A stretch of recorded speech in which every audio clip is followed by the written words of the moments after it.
Oh wait, I gotta check if this says 40. Yes, the microphone is on. Alright, well, right now I'm trying to make content. I figured, what if I shared with you the way that I thought Germany might be able to win World War I, separate from the Kaiserreich universe, if you ever see Hearts of Iron 4. I don't remember how that they did it, but I have a way that Germany could have won.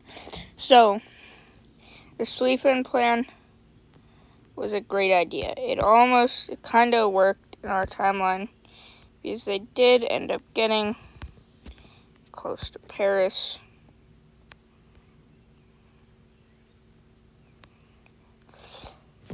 Paris is more south.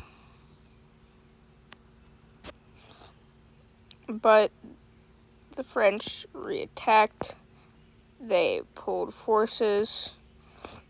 And then there was a gap. So the French and British exploited the gap. And the Germans had to go back. And they never reached near Paris again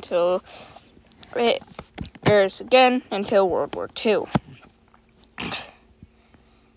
And at the start of World War I, the Russians actually barely pushed into East Prussia, and they pushed very hard into Galicia. And then Germany pulled a bunch of troops from the Western Front to the Eastern Front. But in this timeline, we'll have someone say,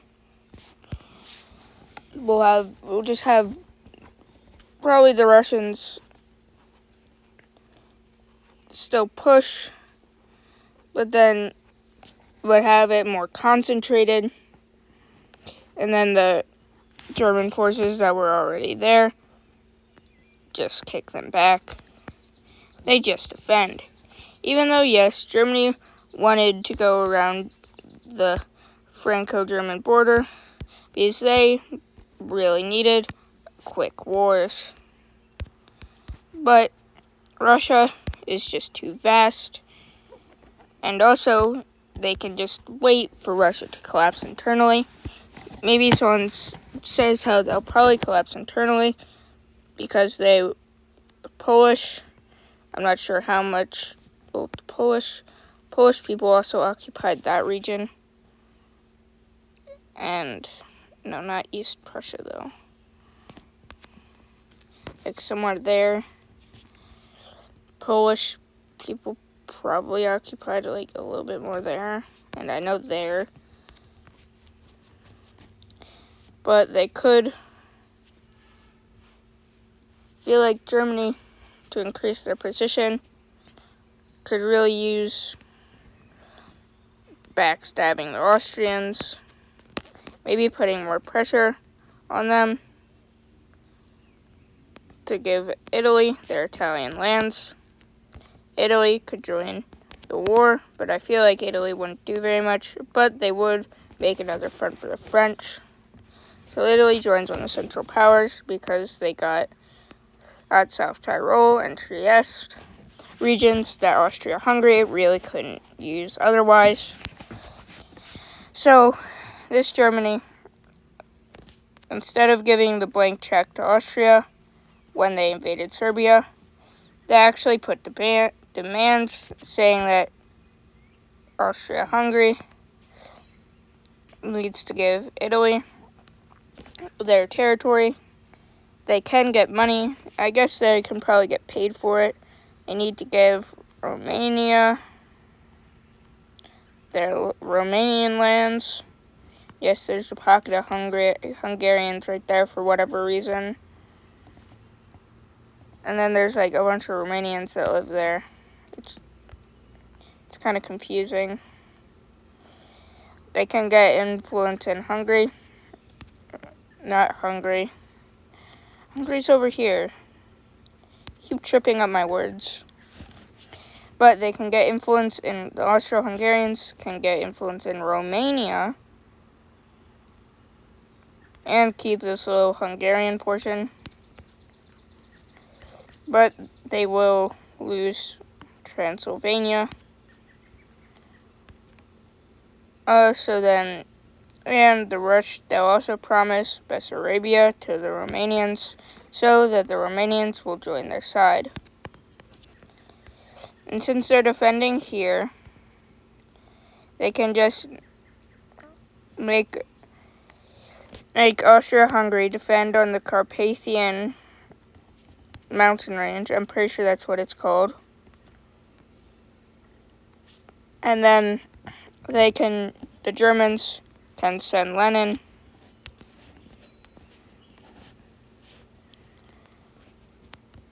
over into Russia to destabilize the Russians even more.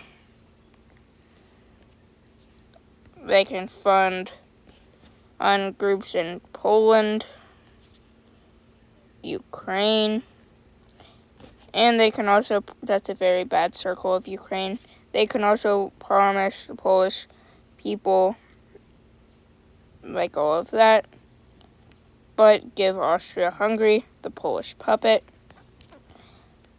and the Ukrainian puppet over here. But Germany still gets the puppet here, which can probably be extended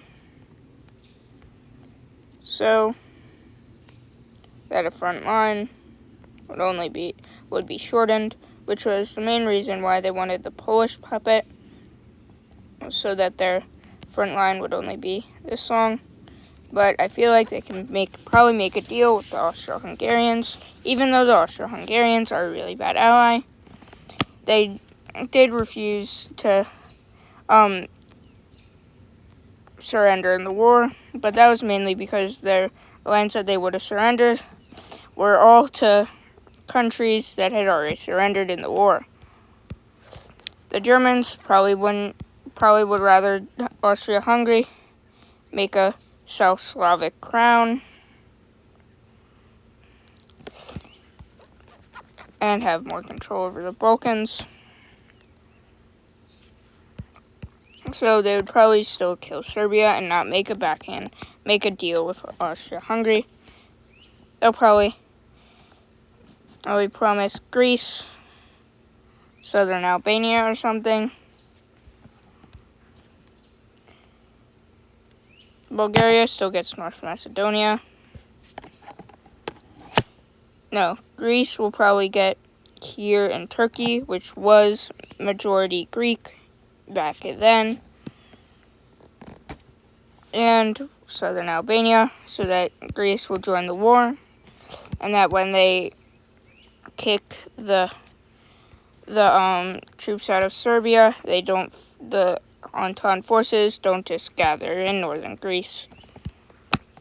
But that's the Eastern Front.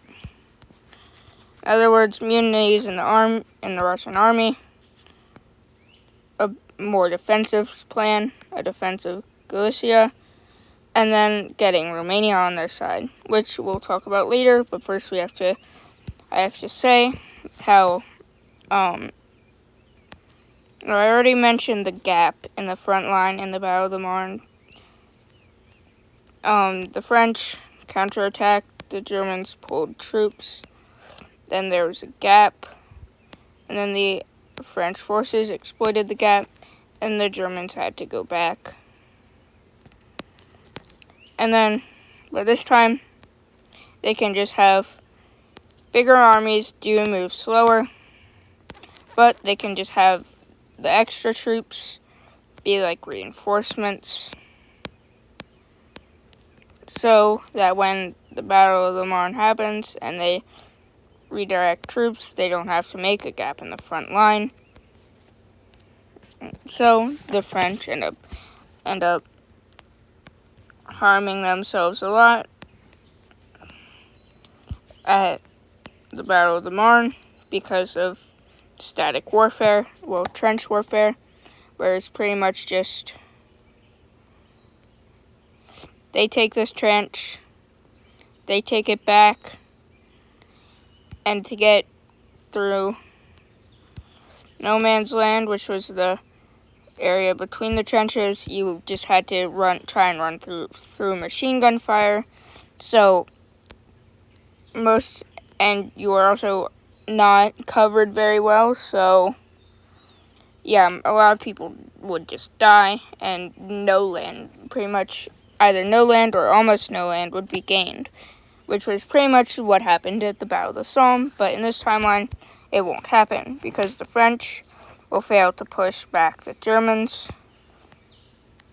The Germans won't have a gap in the front line, and Russia will be banging their heads, not only against the Germans, but underground movements as well, which will be funded by the Germans.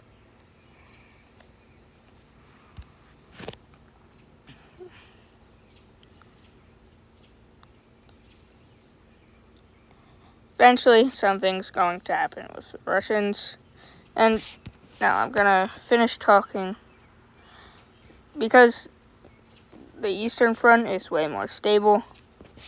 The Germans can probably attack the weakened French divisions and capture Paris. The French most likely wouldn't surrender, but they would try very hard to capture Paris. And now the Italians probably make an offensive because they know that the French are really busy at this point. Spain would probably never have joined the war because they were in decline and have been for a long time. And the British can just blockade them. And speaking of blockades, the Germans at the start of the war did unrestricted submarine warfare, which was efficient, but destroyed American ships like the Lusitania, which was a civilian ship, but probably had military weapons on it that were just hiding behind the civilian ships. This isn't really good for the Germans because in the end of the day, including the Zimmermann telegram, which they sent on the British thing for whatever reason, they sent on the British controlled or Entente controlled telegram line. So the British got it, gave it to the U.S., and then the U.S. joined the war with shotguns and increased vigor. But instead, this time, the Germans should just focus on breaking the blockades and trading with their trading partners like the Netherlands, probably Switzerland, and the Ottomans and the people in the Balkans. At this point, Bulgaria has already joined. Serbia is dead. Austria-Hungary has finally no longer has that front there. And Austria wouldn't have had to have the Italian front. Italians probably aren't competent enough to hold the front alone, so the Austro-Hungarians would just be holding that front instead of this front. But it doesn't really matter in the long run because they're still going to hold the same, which was to say, with German help.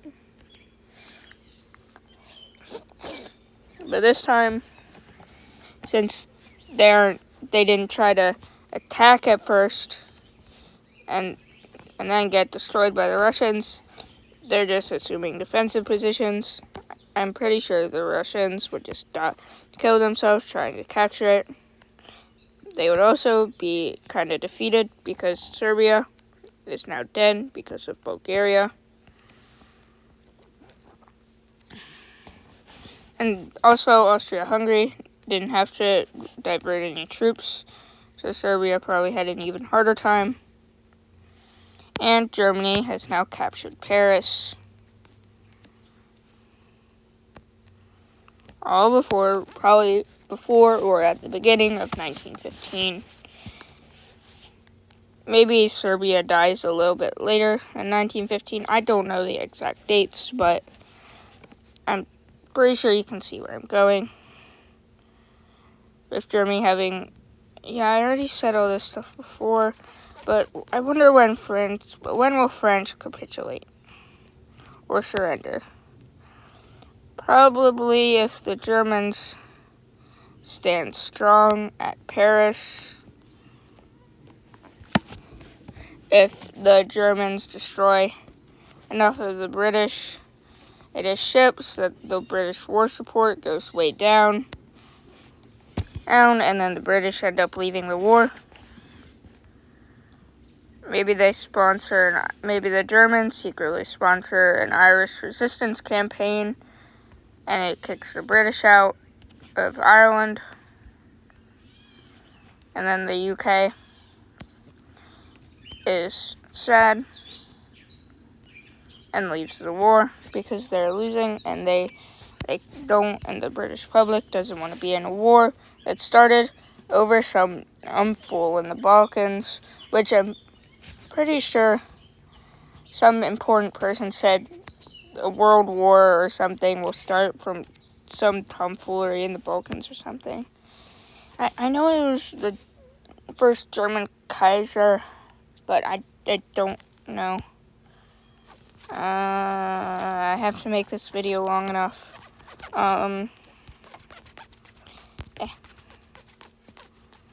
We're here trying to erase a thing that's on the map. No, it's already on the map. Oh yeah, right. The French surrender, the Irish probably rise up, and the Irish probably rise up, supported by the Germans. The U.S. never joins the war because the Germans are just focusing on the British fleets and not caring about the Lend-Lease, even though it's hurting them in the long run. The British public probably just won't want to continue the war because some Serbian dude shot the person who was next in line for the Austro-Hungarian front. So Austria-Hungary declared war on Russia. Russia declared war on Austria-Hungary declared war on Serbia. Russia protected Serbia. Germany protected Austria-Hungary. And France protected Russia. And then the United Kingdom joined the Germans. The UK joined the French, especially since the Germans went through Belgium. And also did horrible things in Belgium. But now the Russians are really suffering because of the Ukrainian and people's rising up. And now Romania finally officially joins the war. Probably maybe even right before France capitulates or surrenders. I'm not sure. And in the peace, it's probably going to be subtle, probably just like a demilitarization zone. Germany takes over Luxembourg or something, I don't know. Rather, Germany takes the German portions of Belgium. And the French are pushed out of like a little bit there or something. But now the Russians are really on the back foot after trying to push the Germans, who were just really dug in. Now, and also the Ottomans are just told to defend and not commit any mass genocides in Armenia. This will mainly just make another Russian front, but it will be used later, and the Ottoman troops can just go over here and do stuff there. And also in Africa, since the African colonies aren't really very able to defend themselves, they're just pulled out and going to be retaken at the end of the war, so that the Germans can just have more troops on the mainland to attack France and to defend against Russia, along with the Ottoman troops, which it's because since it's so easy to defend in trench warfare, there really doesn't have to be nearly as much troops as you have to do as you need to be able to do like big offensives. So I would probably have a lot more troops to kill France. But now back to Russia. The Romanians joined the war, push into Russia fast enough that and then they moved to take out Ukrainian grain. The Ottomans rush up through the Caucasus, to try and make a breakthrough, and then just smash through Russian positions. And also, they're told to not commit genocides because that would be bad. And also, the Ottoman troops can also defend the Sinai Peninsula. Maybe even get to the Suez Canal and then defend the Suez Canal. They'll push up through the Caucasus and also threaten Ukrainian grain. They probably won't have a breakthrough, but the Romanians will definitely threaten Ukrainian grain. At this point, the Ukrainians can probably just do an open revolt. So then Russia loses Ukraine. The provisional government probably does an open revolt, but doesn't surrender. Polish do an open revolt. All after the Russians go away from Galicia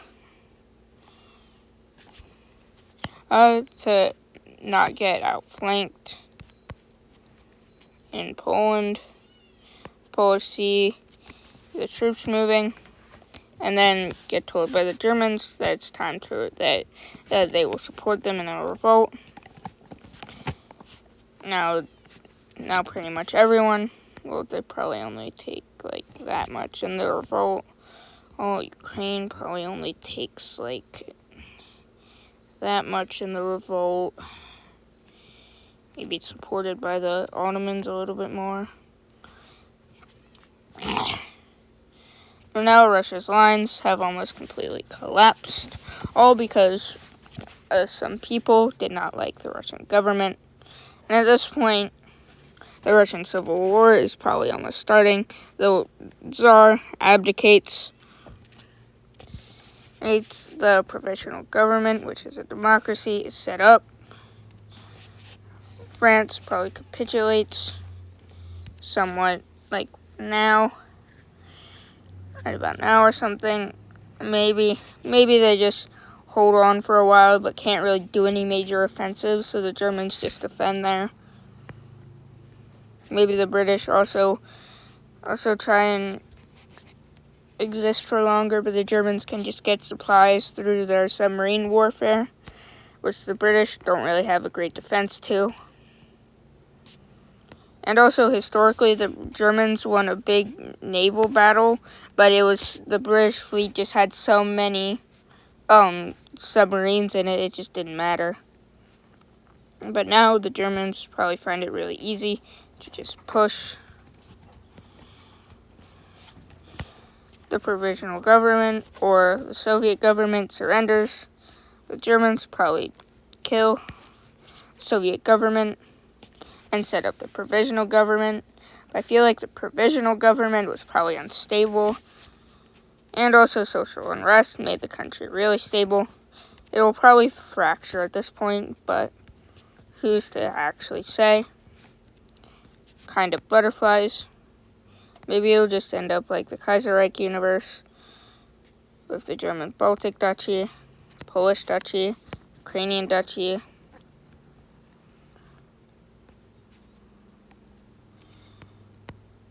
But with a bigger Baltic Duchy.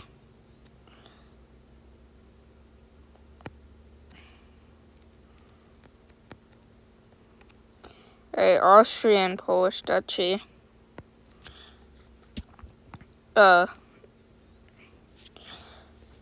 Austrian influence over Romania.